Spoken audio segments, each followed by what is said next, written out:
Good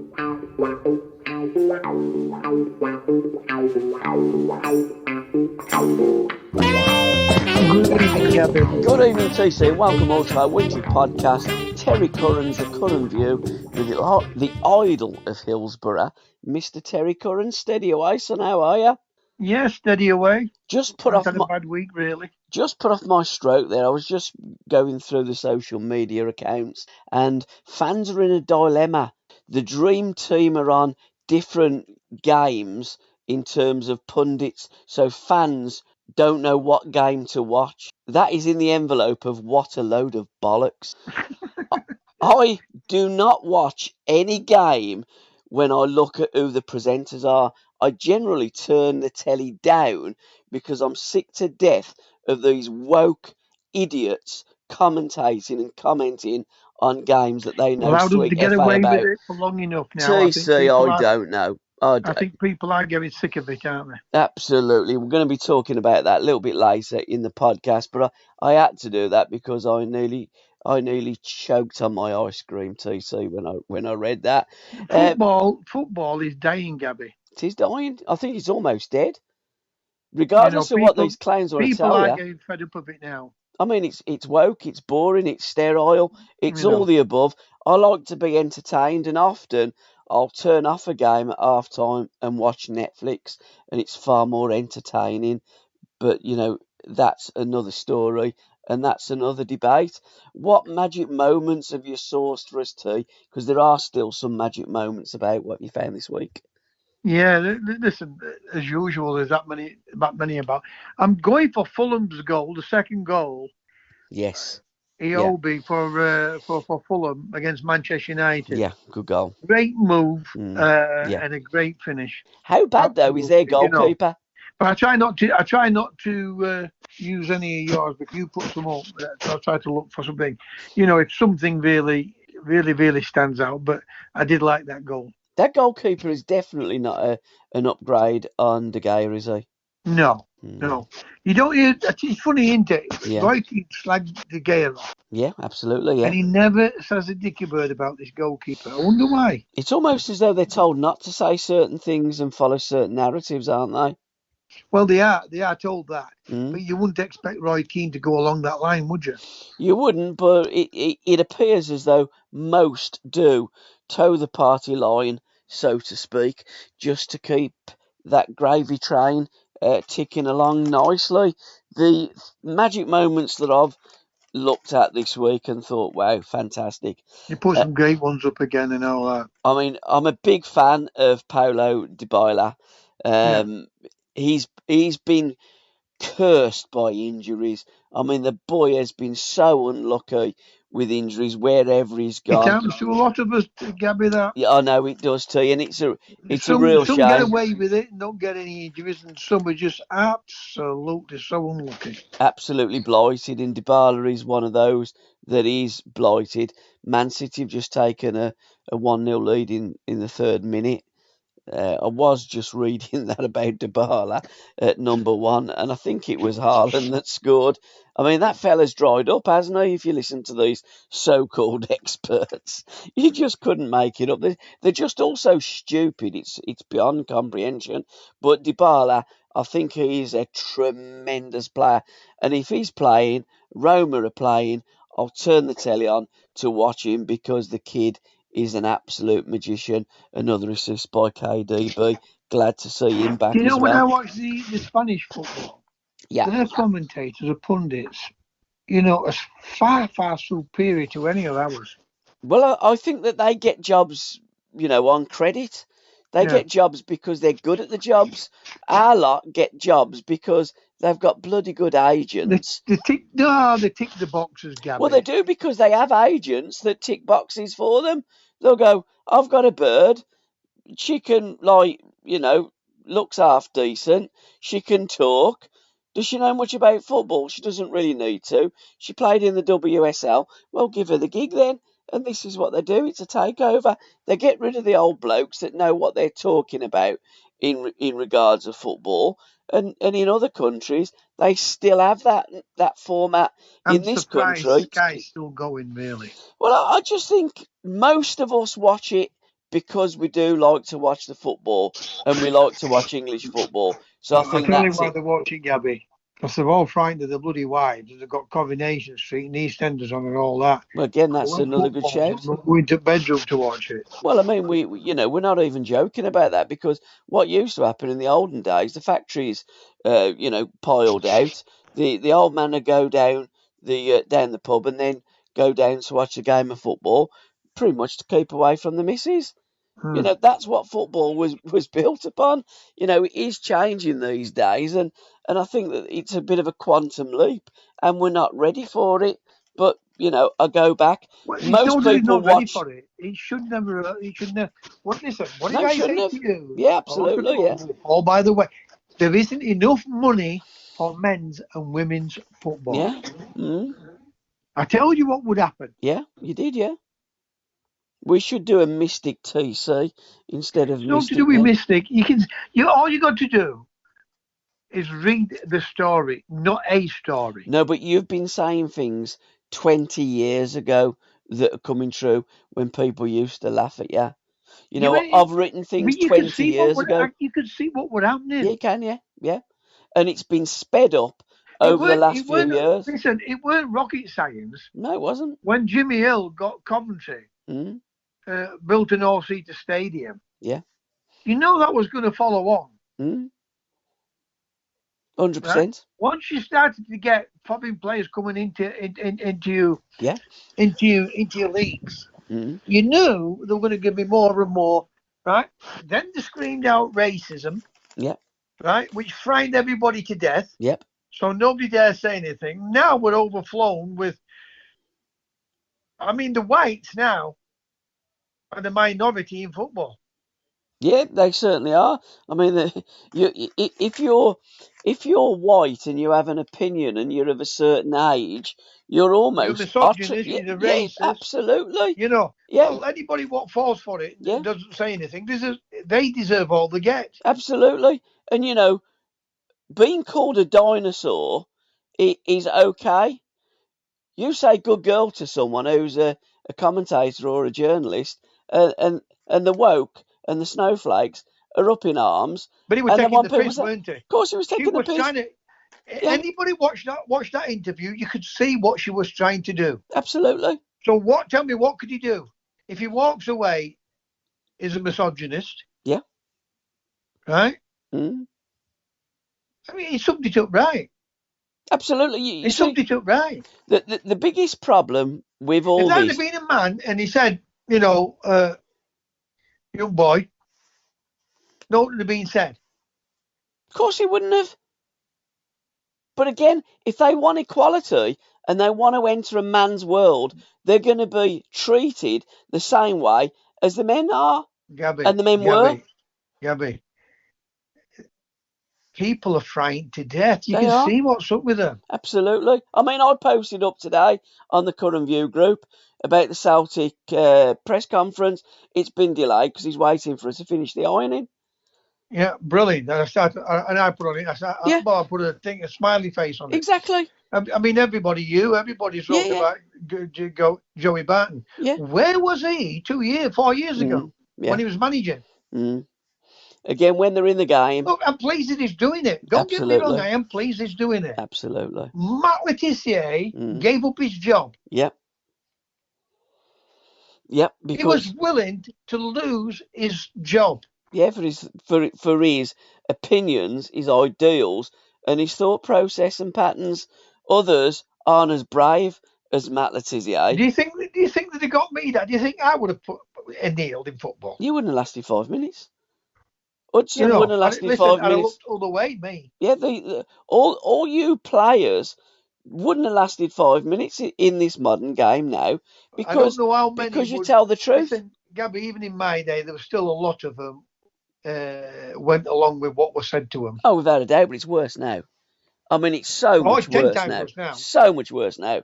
I mean, but it's 10 times more money in it now. I mean, Big Ron, he wouldn't last 5 minutes now. No. I mean, again, it's okay for them to call us dinosaurs because we have an opinion, but when a manager talks to a journalist in a demeaning manner, and it was a condescending comment because it was Anybody a what watched that pathetic interview, question. you could see what she was trying to Of antagonize course him. she was, and he's just good girl, well done. That's what he said. Good girl, well done. You've done your job. You know, you're working for the woke. You're following a narrative. You're trying to drive it through. I ain't playing the game. I'm done. I'm off. Big Ron done that when he threw the headphones down with Keezy. Do you remember? And Andy Gray Well, was in I've the not watched studio. Match at Day since that COVID. I don't watch anything to do with at BBC. Mm, But it came up on that on Facebook, and I saw clips of it, and I'm thinking, well done, Brendan. absolutely. You're Only going to two. get stick for it, but well done. Yeah. I mean, Strachan was another one. Strachan was spiky. He would say to the journalist, you've had a week to prepare a question.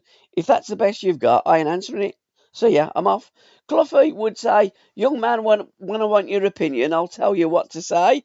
These are condescending comments to reporters Well, that they're not enamoured with. And it's in nothing to do, this modern stuff, with any form of sexism. If you want to be in a man's game, you're going to be treated like a man, and a lad would have had the same. Good lad, good boy, good girl, go away, do your job, see you next time. listen, all Cloughy. I remember Cloughy Mm, turning round and saying to John Watson, yeah, less talking, more football, absolutely. right? Ab- Every it's not rocket science to see what was happening, no, right? People are going to wake up to COVID. They're going to wake up to it because it's all going to come out. Football has been taken over. 100. The British or the British people don't own football clubs anymore. No, they don't. I mean, you look at the British player. I mean, back in our day, when we did have a number of foreign players that come into the English game, pretty much after the World Cup in 1978, there was still restrictions on how many foreign players you could play in any fixture. I remember Steve Perryman saying on one of his But what podcasts, about this one? "Yeah, go on, This fair play rule with money, yeah, go on." right? How come there's not a fair play rule to say, right, uh, only 4 foreigners to a team Absolutely, or to a because club? they used to be. Hang on a bit. We Yeah, know that. yeah. What I'm trying to say is they'll stop Chelsea, they'll stop Manchester City, they'll stop all these top clubs Of course they will. from spending money, Yeah. right? Mm. From spending money, but they don't stop them fetching foreign players in. No, of course they don't, because again, it don't fit the narrative. So they won't do that.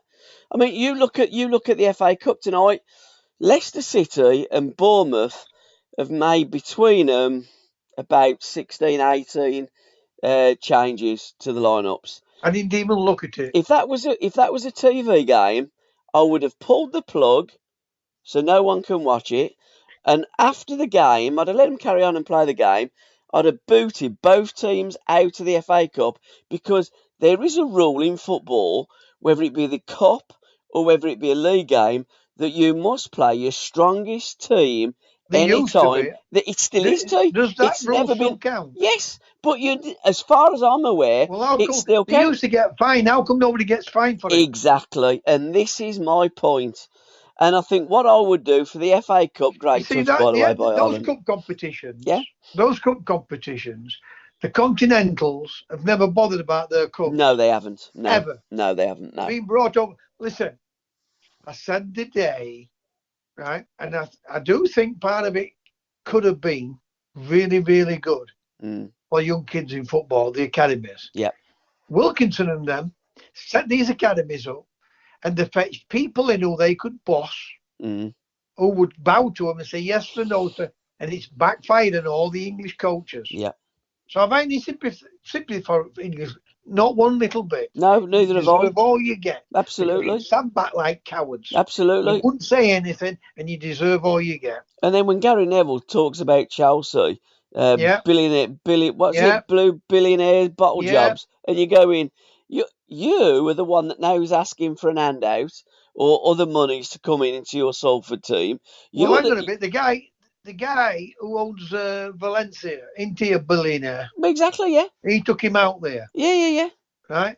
I'm sure he's got money in Salford. Yeah, I think there definitely is a connection, but he's asking for other investors now, isn't he? Of course, yeah. I mean, he was also the fella that took the money from the Premier League when they broke away from the Football League. I mean, the FA validated the Premier League when they broke away. They needed the FA, to validate it, or it was as dead as a dead thing on a dead day. The Premier League would have been. So they sold the soul of football out for a few quid. Listen, Gabby, And they he are took up the to money. something They're all now. corrupt. They're up to something now. Always have been. Whether clubs go bankrupt. Yeah. Whether Man City and these teams get thrown out of league. Yep. Right? Then they'll break away. That's what the league. What they'll do. They'll break away and start their own league up. I guarantee you. Well, again, we've been saying this on the podcast for a long time. There is going to be a Super League. Football is in a transitional state. And watch this space. No, but what I'm trying to say is, football in Tinner State, listen, VAR has never been a problem. No, it's idiots that run it. It's the people what's run VAR. Absolutely. Right? So this football's not a state. No. Why have they fetched all these rules in? Why would they want to fetch a blue card in? Yeah. For the sin bin? Why? Why? I have no idea, other than the fact that they want to keep changing the game for their own reasons and purposes. I'll tell you why, but it'll be a conspiracy theory because I say it. Yeah. This is to do with there's millions and millions of pounds bet on football. Yeah, there is, yeah. Billions. 100%. Billions. It's another avenue, isn't it? Who's going to be the first blue card? Another avenue. So everything is done for the bookies. How many throw-ins? How many free kicks? How long will it be? Well, that's been going on for years. Yeah, it will be. But this is just another string to the bow. And Ireland's just added another string to his bow by scoring a nice left-footed goal, 2-0 to Manchester City. Game, set and match after 17 minutes. Fabio Carvalho, Hull versus West Bromwich Albion. How many changes has Luke made? They've gone quite strong, to be fair, by the looks of it. Well, at least that's good. And Man City have gone very, very strong. I looked at Newcastle. They made a few changes, but it's still pretty much a strong side. Leicester City, I think, made 9 or 10 changes. I think it's a disgrace. And again, going back to that, you never see any problem with a team making wholesale changes. They break the rules, but there's never any fine, never booted out the cup, there's never a points deduction, there's nothing.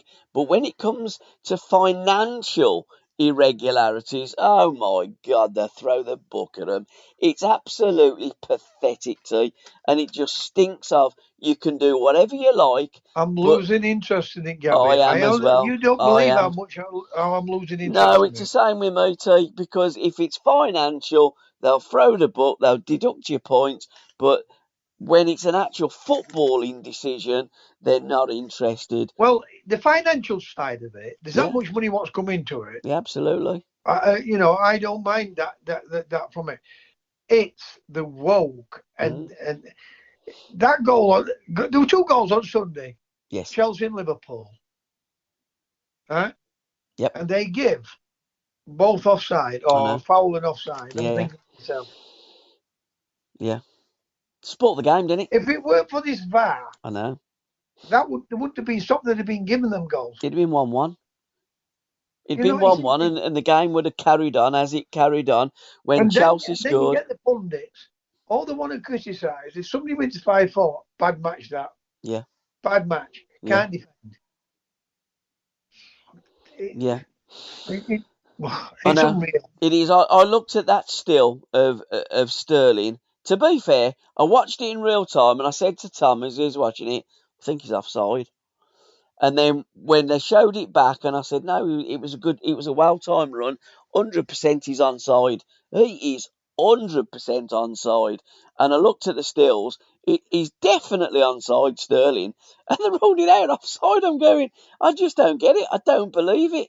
My first thought was he just run offside. When you looked at it, you go, no, he didn't. He timed his run well. It's a goal. And VAR is just scientifically analysing every aspect, and they will too. They will just kill it. I mean, whether it'll be when us old uns all die off because the young kids are not that bothered, and the young kids quite like the VAR, they quite like the blue cards, Well, that's because all generally they talk speaking, the about. All they millennials are talk about the young kids is stats. absolutely. Because that's what they're brought up with. Absolutely too. They've almost been brainwashed to watch this brand of football. Every record has been washed away from professional football these days, and of course, football started Make in that everything, Gavin. 1992. Make that everything. Absolute 100%. And so when you brainwash, when you They even manipulate, trying to. They even trying to wash away a man. yeah, of course they are. They don't even know what a man is They're now. making people believe Yeah, that men can be women. I know, it's incredible. And well, I tell you what's incredible: the amount of people won't believe it. I tell you, I look at social media, and I just look in disbelief. I'm going, it is unbelievable. I mean, manager has to apologise for saying to a girl, good girl. Unbelievable. You know, Where when are you we going? apologise, they make it even worse then because I'd you've tell admitted. him bollocks, is Yeah, what I'd have listen, said. once you apologise, Yeah. you've admitted you've done something wrong. I, Never apologise. what I Ever. would say to Ever the, apologise. What I would say, and my stance to the BBC, would have been exactly what Sir Alex's stance was. Tell them to go and shove it. I ain't doing I no hope you're interviews listening, with them. BBC. I haven't got a licence. Yeah, I don't watch the BBC. I'm not interested in yeah. BBC. I'm not interested in ITV and their fake news. I'm not interested in Channel 4 and their fake. I'm not interested in our TV, No, no. I'm not right? So I interested in don't watch TV, it. media, papers, nothing. When I I like the see the goals, I podcast. see them on YouTube. Absolutely, too. And did you see Rafael Leao's goal for AC Milan against Unbelievable. Atlanta on YouTube? I'm a big fan of this kid. I think he's an absolute superstar. I've watched him a load of times now, and I think he really is one that catches my eye. The he's got absolutely everything. And again, another fantastic goal that he scored for AC Milan. But going back to Roma, they've got Brighton in the Europa League, haven't they? Yeah. In March. I'll be looking forward to those two games against Brighton over Albion. I always like to watch the Italian teams play the English teams. I always think that they give us a good game. Rest in peace to Chris Nichols and to Stan. Stan Bowles. Did you have much to do with either of the boys too? Listen, I knew Stan obviously playing against him. But Yeah. when we played down in London, he would say to me, "Are we winning dogs, TC?" I said, "No, I've done all my money on horses today, Stan." He started laughing. I mean, he was an absolute character, and he was a genius, wasn't he, I Stan mean, when Bowles? you look at him as a footballer, why couldn't we make the best out of people like Stan? Because we don't know how to. I'll go back to Alan Hudson's quote when we got beat by the Hungarians, and he said, "What we done, we went back to the drawing board. The problem was they didn't know how to draw, and this is the thing with English football: we do not know how to really play Listen, football and I watched accommodate skillful players." I watched something today. Mm. Um, Ex-Brentford manager, Glasgow Rangers. It's on tip of my tongue. He was an investment banker. Okay, Took over Forest. What they call him? took over Forest. Yeah, he managed Forest, managed Rangers, managed Brentford, Warburton. Warburton. Yeah, I watched Mark his Warburton. podcast. I watched him today on a podcast. Okay. And he was playing golf with Oh, Tubes. David Moyes. Moyes invited him down Okay. to be assistant manager. Yes, he did. And he Yeah. said, Moisey won't mind me saying this. We're totally opposite at football. Why take the job? Yeah. Right? What happened? They set off badly. Mm. They all use the excuse that they get injuries. But you've got enough players in this day and age to cater for that. Mm. Right? Yep. So the reason why he left, because they asked him why did he leave. he said because Moyes reverted back to the way of playing, making it hard not to concede goals. Yeah. And he didn't want to play that way. He felt he hadn't got an input into it. That's the way we've always coached. Absolutely. People say to me, "Who the best?" We had a question about Brian Clough. Very close second was Howard Kendall. Yep. Right? We never practiced free kicks. Never spoke about the opposition. Go out and play and put the best players on the ball. Yeah. For free kicks and corner kicks. Ken Because Rocket. it's quality into the box from a corner kick or a free kick what will get you the goals. Yeah. It isn't bad defending. It's the quality of that ball. Right? And if the quality is good from a free kick outside the box, 9 times out of 10 they're going to hit target. Right? And you've always got a chance of scoring a goal if you hit the target. Absolutely. Absolutely too. But going back to Mark Warburton, before Eustace was the manager at Birmingham, I'd text, because I know Edward quite well, who was the chief executive at Birmingham at the time, and I said my shout for the manager of Birmingham would be Mark Warburton. I think he would be a great shout to manage Birmingham. I really like his work. I think he's a fine manager. But they went along and they had John Eustace, who done okay. But I do think that Warburton would have made a great Blues manager, because I'm a big fan of his work. I was a big fan of Stan's work and the stories of Stan. And that legend, although sadly Stan's passed away, he will live forever in the hearts and minds of us football fans. What did football do for him? Very little. Yeah, he did a lot of. Very little. He brought a lot of his own downfall with gambling. But so did Merce. And people looked after Merce. But Stan, they never cared one little hoot about Stan. But you could say that for most players. You look at, Bobby Smith. I remember someone telling me about Bobby Smith, great Tottenham centre forward, pretty much died in poverty. Jimmy Greaves, you look at the way that football treated Jimmy Greaves. You look Bobby at the way, Moore? absolutely, Bobby Moore, none worsely treated than one of the greatest players that we've ever had in Bobby Moore. But football actually doesn't care. I used to think that football cared about players until I started working with you players, and the more I talk to players, football does not care about players, about fans. All it cares about is the bank balance. The way they treat footballers is absolutely disgraceful. And then the fans that really don't know anything will look at the player and If they think, can sell you, they'll not get rid of you, right? Yeah, because yeah. they can make money out of you. Absolutely. You can't, when they can't sell you, they'll get rid of you and treat you like a piece of shit. Absolutely, so. But I go back with Alan. Somebody asked him once, what club treated you the best? And I knew what his answer would be. None of them. And you're thinking, blimey, if that's Alan Hudson, what chance have the rest of us got? And you've got no chance.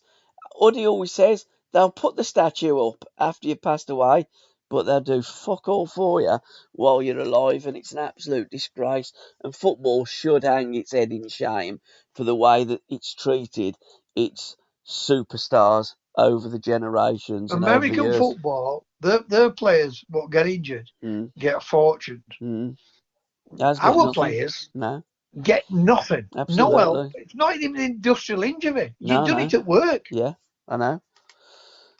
So it's unbelievable the way that we treat our former players. I mean, you look at lots of clubs. But just word something, and it becomes irrelevant to what the meaning is for someone what's got seriously injured and lost his career. Absolutely, but I mean, and livelihood. Yeah, but if you look at most clubs, I mean, I wouldn't say most clubs, but a lot of clubs, lots of them haven't even got former players' associations. Some of them have only recently formed former players' associations. It's unbelievable. I remember a story when I'd done something for Davy Langan years and years ago, and then I put on an event and day for Davy and raised a few quid for him. Birmingham City had him as a star of the day and wanted to charge him a £5 for a Coke. Bob Hatton told him to fuck off. And you're thinking it's just incredible. The way they treat the former players is an absolute disgrace. But Stan, the fans, I think the fans have been fantastic. They got that the stand named after their hero, Stan Bowles, and I know they had a massive fight. Steve Flannery and the boys and girls there at QPR have been absolutely fantastic. And to listen to the rest of this podcast, head on over to www.patreon.com/SRBmedia. Thank you.